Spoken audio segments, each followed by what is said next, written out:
चल यमुना गंगा उज्जल जलधि तरंगा, तव शुभ नामे जागे तव शुभ।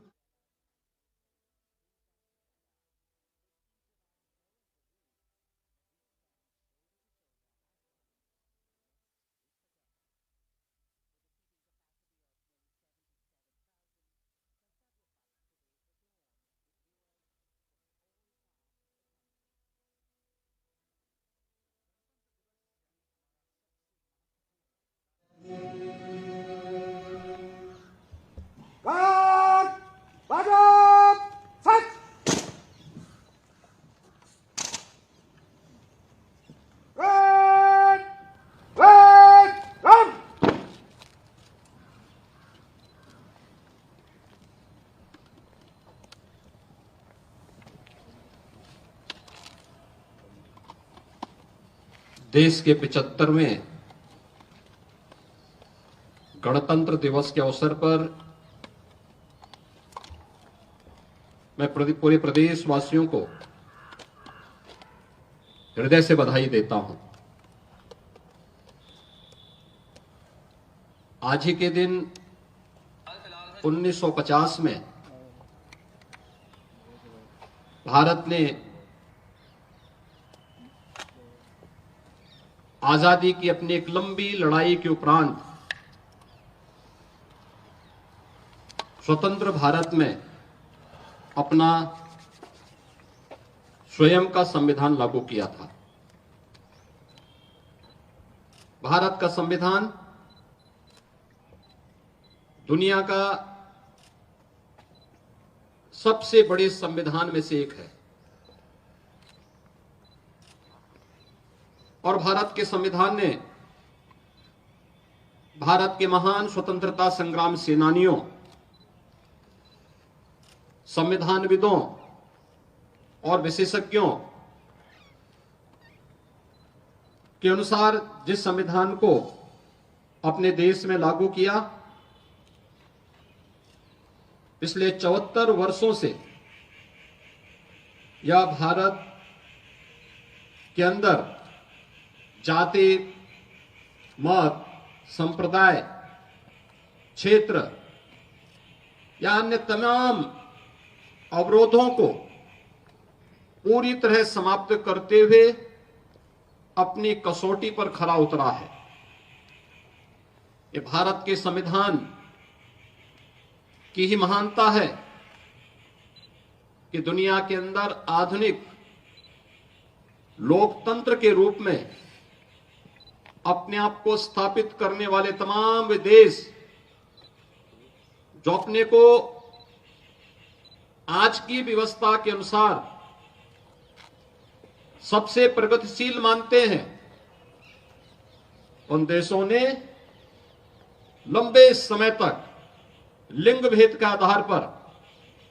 महिलाओं को मताधिकार से वंचित किया था। तमाम दबी कुचली परंपराओं को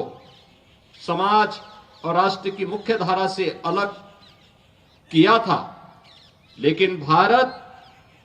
दुनिया का वह देश है जिसने संविधान लागू करने के साथ ही इस बात को भी सुनिश्चित किया था कि भारत के अंदर लिंग के आधार पर जाति, मत, मजहब, क्षेत्र के आधार पर किसी भी प्रकार का कोई भेदभाव नहीं होगा और भारत के हर वयस्क मतदाता को अपना मताधिकार करने, भारत के अंदर एक सरकार बनाने के लिए पूरा अधिकार दिया। ये भारत के संविधान के कारण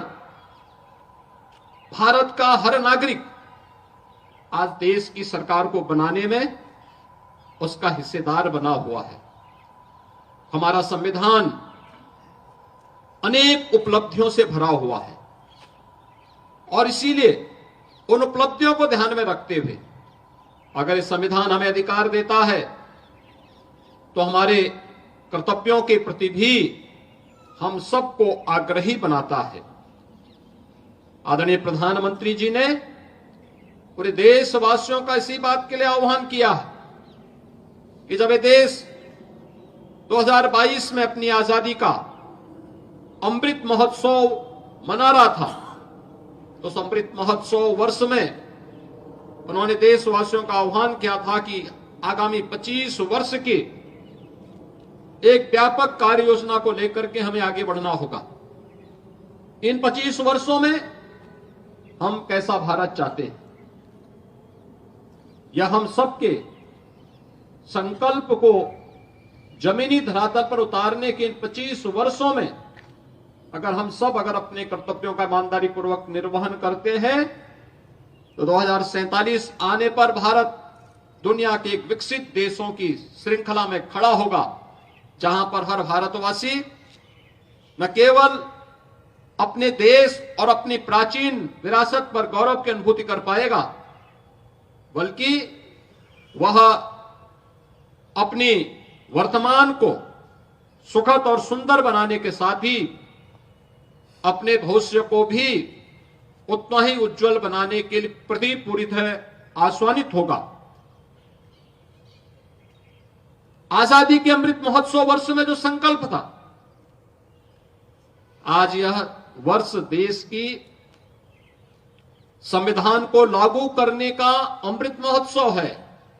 इस अमृत महोत्सव वर्ष पर जब देश का संविधान लागू हुआ था, हम सबको इस बारे में ध्यान रखना होगा कि संविधान हमारा सर्वोपरि है और संविधान हमें एक ही बात के लिए आग्रही बनाता है कि हम सबका जो भी कार्य हो वह देश के लिए हो, हर काम देश के नाम। अगर हम देश के प्रति अपने इस दुनिया के सबसे प्राचीनतम राष्ट्र के प्रति अपनी श्रद्धा और सम्मान के भाव को व्यक्त करते हैं, हर व्यक्ति, हर जाति, हर मत, हर मजहब, हर संप्रदाय इस देश के अंदर अपने आप को सुरक्षित महसूस करेगा। आजादी का अमृत महोत्सव के उपरांत आज हमें भारत के संविधान को लागू करने के अमृत महोत्सव वर्ष में भी सहभागी बनने का अवसर प्राप्त हुआ है और ये दोनों एक साथ अगर चलेंगे तो देश की संविधान की रक्षा और संविधान के अनुसार अपने कर्तव्यों का निर्वहन करके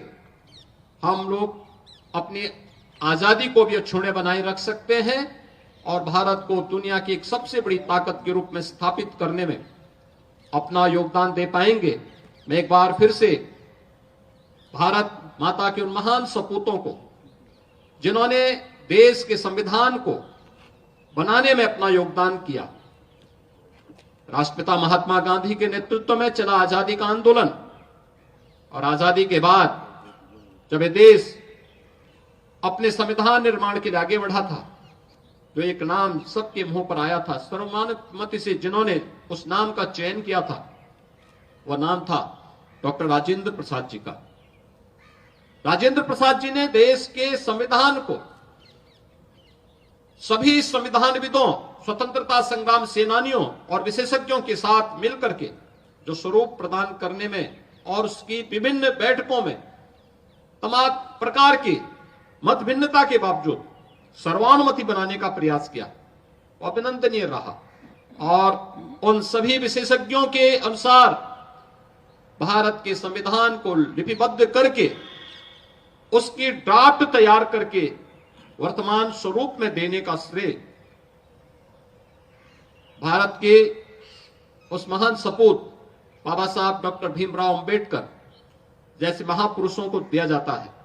और इन महापुरुषों ने जिस तत्परता के साथ, जिस प्रतिबद्धता के साथ अपने दायित्व का निर्वहन किया, वह हम सब के लिए अनुकरणीय है। मैं इस अवसर पर भारत माता के उन महान सपूतों को, जिन्होंने अपना सर्वस्व देश की आजादी के लिए समर्पित किया, उन महान संविधानविदों, स्वतंत्रता संग्राम सेनानियों को इस अवसर पर नमन करते हुए पूरे प्रदेशवासियों को 75वें गणतंत्र दिवस के अवसर पर अपनी हृदय से बधाई देता हूं, अपनी शुभकामनाएं देता हूं। धन्यवाद। जय हिंद।